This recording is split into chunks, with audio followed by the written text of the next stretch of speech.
Greetings, surface of the interweb, I'm Parix11, reviewer of the good, the bad, and the underrated. Maud's back!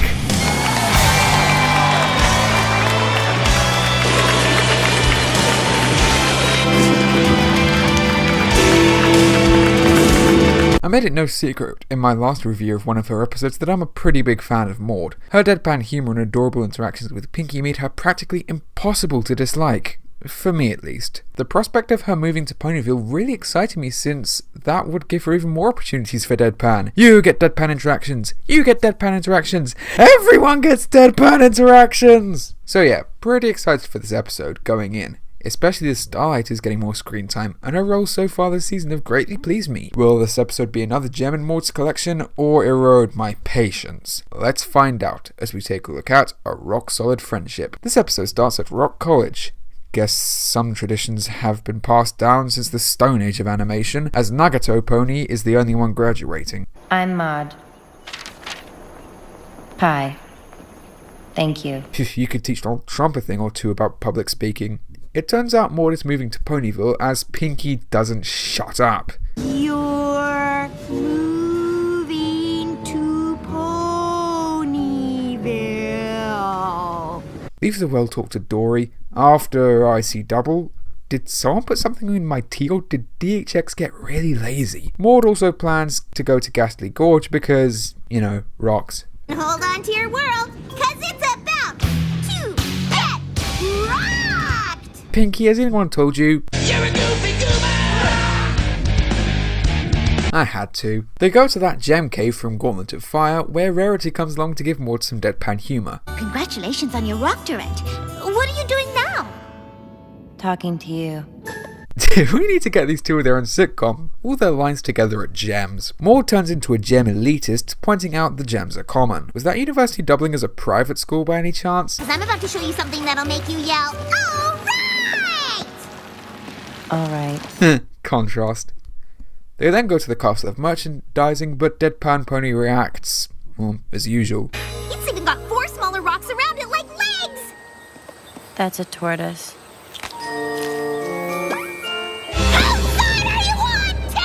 Don't shout at him! I don't want it to hibernate again! It was so sad! Pinkie tries to break up Best Background OTP and it doesn't go well. Be happy you only got on Bonbon's bad side. The shipping community probably wants your head by now. However, Maud also wants company, hence considering Ponyville. Some pony could come barreling through that door at this very moment and become your best friend! And 3, 2, 1... You know, I really thought some pony was gonna come barreling through that...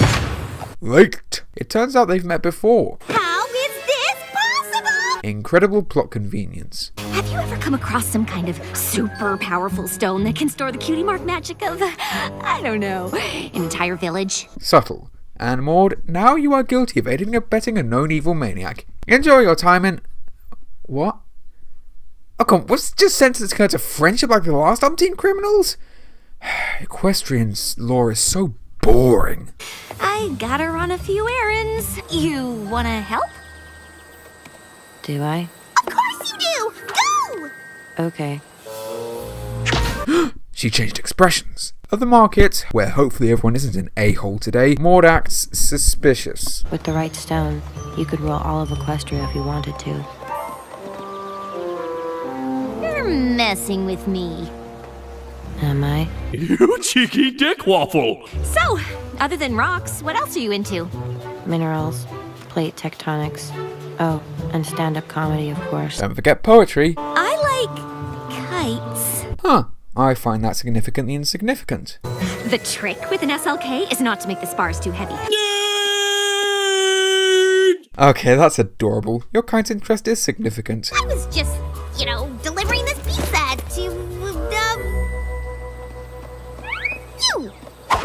You dare throw a pizza at Derpus? Pinkie goes on some more as even Starlight and Maud are getting tired of her crap. Pinkie's probably the episode's biggest problem. Odd given how usually in Maud episodes both sisters are characterized perfectly. Here she's just random for the sake of lols and isn't all that funny. She's kind of reminding me of Philly Vanilli, and you don't want to remind me of Pinkie and Philly Vanilli. The new friends go to the cave as Maud tells stories about rocks. This tells me he's over 2,000 years old. You don't look a day over 600. So Bold is basically the Doctor of Rocks. I think I have a crossover fic to write. I didn't get a rock drip because I can shred on guitar like no pony else. So, you wanna rock? Another reason I like rocks. They don't exclude you if you're different than other ponies. Whoa. That's actually quite deep and relatable. As an introvert myself who sometimes gets misunderstood, I can relate to that. Especially as I'm someone who occasionally prefers the company of a comic to certain people, as well as someone with a healthy interest in fossils. They then crack open a cave to find the Tree of Beginning, as Pinkie turns up for comedy. Whoa! I'm tripping on a rock at this very moment, and now I'm falling down! What? That is pure stupidity. How can you... Whoa. That was awesome. Agreed. What's your favorite kind of omelet cupcake? Mine's jalapeno red velvet. Agreed. While they're in cute pajamas, surely available for $7.99 wherever stuff is sold, Pinkie seems to mistake herself for when she's helpful. You've got the best friendship maker in Ponyville on the case. If this were you regularly, I'd agree, but right now you're jeopardizing a friendship, you fluffy-maned moron fool! Maud leaves for Ghastly Gorge, where I'd rather be right now, and Starlight gets some personal space invasion to start her day. Why couldn't you two just be friends? Oh, for She could make anything funny. We never had to say it, but we got each other. Exactly!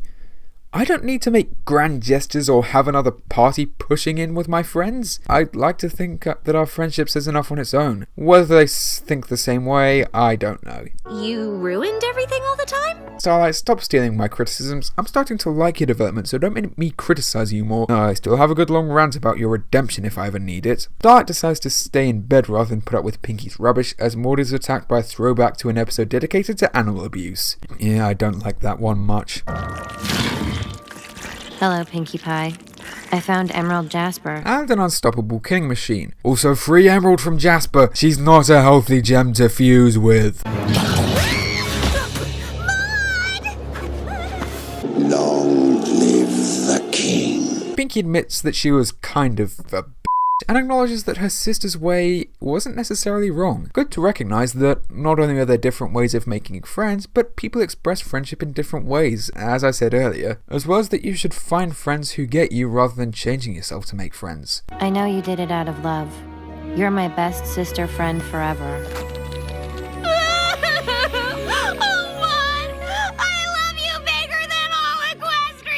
Aww, I almost forgive you for all the stuff you did this episode for that great moment. Almost. She and Starlight go kite flying together and decide on no overly emotional drama gushing. And Maud makes her home down in the caves. Looks much better than another gem-based structure near Ponyville. So that was a rock-solid friendship. A good episode, but with a big glaring problem that makes it much less fun. Pinkie is by far this episode's biggest flaw, which is odd considering whenever Maud shows up, she's generally at her best. With the ultimate straight pony to play off, I guess she couldn't go over the top. But here, it actually hurts the story. I know she was similarly hyper with Cranky, but she didn't know him, so her unawareness was understandable. But this is her sister, who she knows really well. Heck, Pinkie even learned a similar lesson to the one this time in Maud's first episode. She's the main source of difficulty between Starlight and Maud, as without her, they would have stayed friends. Maud wouldn't have considered moving to Ghastly Gorge and nearly got eaten by a giant eel. Maybe should have made friends with Captain Rex first. This might be an even worse showing than Pinkie and Philly Vanilli. At least her actions only led to Fluttershy crying, as unforgivable as that was, rather than almost getting some pony dead. However, there is still a lot to like, especially Maud herself. Even if Pinkie was a bit grating, it was nice to see Maud get stressed at her sister to show they're not as on the same page as they seemed, making their relationship a little more realistic. Starlight also gets a nice showing again, with her kite love being a nice little quirk, and their friendship was nice, but restrained, kind of realistic in that way. And the reveal that she helped Starlight was pretty goddamn hilarious. As well as most of the comedy and slapstick, even Pinkie had her moments. Overall, I thought this episode was good. While having a few noticeable cracks, they weren't nearly enough to shatter this more than solid story. I'm Parax11, thank you for watching.